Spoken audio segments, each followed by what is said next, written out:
It's possible that you will be asked to sketch a function like this, and you can see that I've broken my promise where I said in Core 1 you would always be given the equation in factorized form.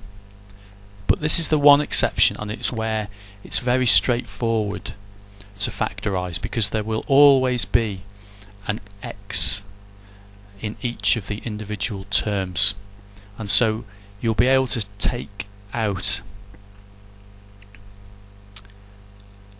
x and factorize it like this. So it guarantees there's going to be x in every term, which makes it easy to factorize, to take that x out and factorize it like this. Of course, you've got to use your skills. In turn now we can see we've got this quadratic, and so you'll need to factorize this, and I know that you are quite capable of doing that, so I'm just going to write down what it would be.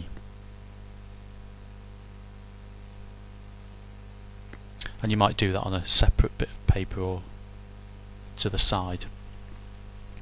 And so now we're back to the familiar starting point, where we recognise the shape, so we can see, yes, if I was to, this is an x cubed, so it's a cubic, and so I know it's going to be very roughly like this or like this.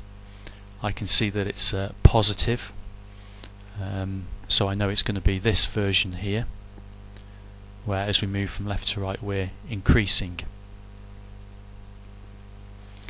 I then set y to be equal to 0 and solve.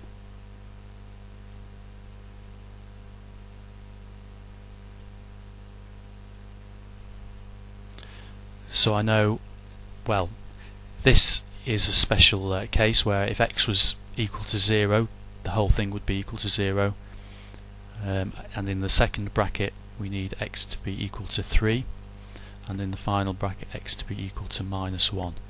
So I've got a point at 0, -1 and +3. And then we'll move on to step 4, where we set x equal to 0 and evaluate. So, and straight away, because of this, you can see perhaps that the whole thing will evaluate to be 0, because I'm going to multiply whatever is in these brackets by 0. So 0 times -3 times +1, so it's going to be equal to 0. So we know that it crosses the y-axis at 0, so we just, effectively write over this. So now I can join these using, the rough shape that I know it will be.